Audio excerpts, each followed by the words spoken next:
তুমি পৰিলা ভৰিৰ গাঠিত পাক খালা আৰু তৎক্ষণাত পুনৰ খেলিবলৈ গুচি গলা এইটো ভুল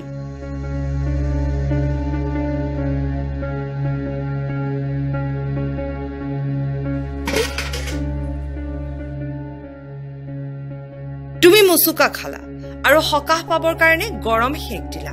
এইটো ভুল আসলতে গাঠিত মুচুকা খোৱাটো তেনে নৈমিত্তিক কথা কেতিয়াবা গধুৰ বস্তু ডঙাৰ দৰে দৈনন্দিন কামৰ সময়টো এনেকুৱা হয়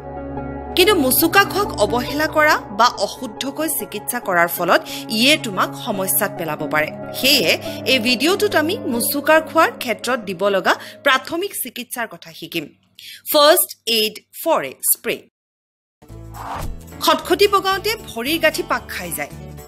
কেতিয়াবা নিজৰ সক্ষমতা বা বলতকৈ অধিক কাম কৰিলেও মুচুকা খোৱাটো অৰ্থাৎ স্প্ৰেইন তেনে সাধাৰণ সমস্যা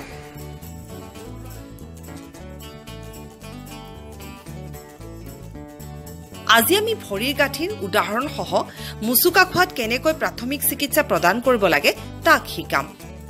মুচুকা খোৱাৰ মূল নিয়মটো হৈছে ৰাইজ অৰ্থাৎ ৰেষ্ট বা জিৰণি আইচ বা বৰফ কম্প্ৰেছন বা হেঁচা এলিভেশ্যন বা ওখ কৰি ৰখা ৰেষ্টৰ অৰ্থ হৈছে জিৰণি মানুহজনক এটা সুবিধাজনক অৱস্থানত আৰামেৰে জিৰণি ল'বলৈ দিয়া মুচুকা খোৱা অংশটোৰ পৰা ওজন থকা বস্তু আদি আঁতৰাই লৰচৰ নকৰাকৈ ৰাখি থব লাগে মুচুকা খোৱা অংশটোত ভৰ দিলে বা হেঁচা দিলে বা অনাহক লৰচৰ কৰিলে উখহাৰ লগতে বিষ বেছি হ'ব পাৰে এনে সময়ত হাড় ভাগিছে নে নাই অৰ্থাৎ ফ্ৰেকচাৰ হৈছে নে নাই ক'ব নোৱাৰি তুমি ব্যক্তিজনক দুখ পোৱা গাঠি অংশ লাহেকৈ লৰচৰ কৰিব পাৰিছে নে নাই হিয়া সুধি ফ্ৰেকচাৰ হৈছে নে নাই পৰীক্ষা কৰিব পাৰা যদি ব্যক্তিজনে লাহেকৈ লৰচৰ কৰোতেও বহু বেছি বিষ অনুভৱ কৰে তেন্তে ফ্ৰেকচাৰ হ'ব পাৰে পৰৱৰ্তী দুটা পদক্ষেপ হ'ল আইচ আৰু এলিভেশ্যন অৰ্থাৎ বৰফ লগোৱা আৰু ওপৰলৈ উঠোৱা তুমি যিকোনো ক্ৰমতে কৰিব পাৰা আইচৰ অৰ্থ হৈছে বৰফ বা ঠাণ্ডা পানীৰ ব্যৱস্থা কৰা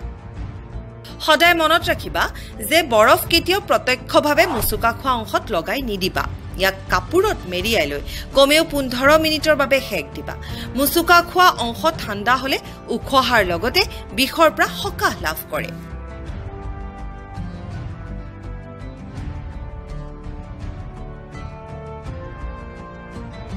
যদি তুমি বৰফ বা ঠাণ্ডা পানী যোগাৰ কৰিব নোৱাৰা তেন্তে এনে ধৰণৰ ফ্ৰিজত ৰখা মটৰ আদিৰ পাচলিৰ টোপোলা ব্যৱহাৰ কৰিব পাৰা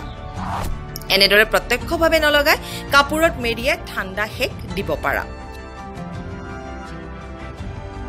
মুচুকা খোৱা অংশক এলিভেশ্যন অৰ্থাৎ ওপৰলৈ উঠোৱা ভাল ই তেজৰ চলাচল কৰাত সহায় কৰাৰ লগতে উখহাও ৰোধ কৰে তুমি ওপৰলৈ উঠোৱাৰ পিছতো বৰফৰ হেক দিব পাৰা মুচুকা খোৱাত কেতিয়াও গৰম হেক নিদিবা কম্প্ৰেছনৰ অৰ্থ হৈছে হেঁচা দিয়া ৰেষ্ট আৰু আইচৰ পিছত মুচুকা খোৱা অংশত এটা বেণ্ডেজৰ সহায়ত হেঁচা দি বান্ধি সকাহ দিব পাৰি তুমি যিকোনো বেণ্ডেজ ল'ব পাৰা মাত্ৰ মনত ৰাখিবা তেজৰ চলাচল হ'ব নোৱাৰাকৈ ই যাতে অধিক টান নহয় ইয়াৰ বাবে দেখুৱাৰ দৰে এটা আঙুলি ভিতৰত ৰাখি বেণ্ডেজ বান্ধিব লাগে বেছি ঢিলাও নহয় টানো নহয় যদি মুচুকা খোৱাৰ লগতে তাত ঘাও আছে তেন্তে বেণ্ডেজ নলগাবা এনেদৰে প্ৰাথমিক চিকিৎসা কৰাৰ পিছত ডাক্তৰৰ লগত পৰামৰ্শ কৰা উচিত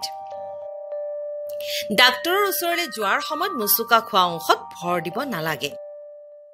মুচুকা খোৱাৰ মূল উপসৰ্গ হৈছে বিষ আৰু উখহা কিন্তু ইয়াৰ চিকিৎসা নিজে নকৰিবা ডাক্তৰৰ পৰামৰ্শ মতেহে কৰিব লাগে পুনৰ এবাৰ চাওঁ আহা মুচুকা খোৱাৰ বাবে প্ৰাথমিক চিকিৎসা মুচুকা খোৱাৰ প্ৰাথমিক চিকিৎসাৰ মূল নিয়ম হ'ল ৰাইজ অসুখীয়া ব্যক্তিজনক তৎক্ষণাৎ থিয় হ'বলৈ বা কাম কৰিবলৈ অনুমতি নিদিবা ব্যক্তিজনক এটা স্থানত স্থিৰ কৰা আৰু মুচুকা খোৱা অংশটো লৰচৰ নকৰিবা 15 মিনিটৰ বাবে মুচুকা খোৱা অংশত ঠাণ্ডা সেক দিয়া ভৰিটো অলপ উখ কৰি দিয়া তুমি উখ কৰি দিয়াৰ পিছতো ঠাণ্ডা সেক দিব পাৰা মুচুকা খোৱা অংশক বেণ্ডেজৰ সহায়ত কম্প্ৰেছন অৰ্থাৎ চাপ দিয়া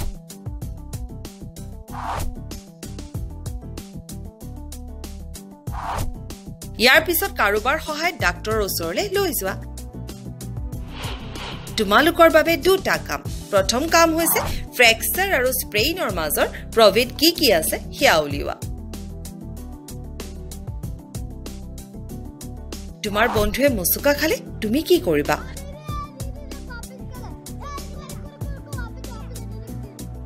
ভাবা আৰু প্ৰাথমিক চিকিৎসা দিয়াৰ অভিনয় কৰা সম্ভৱ হলে এটা ভিডিঅ' কৰি আমাৰ লগত ভাগ বতৰা কৰা প্ৰাথমিক চিকিৎসা শিকা সুৰক্ষিত থাকা প্ৰস্তুত থাকা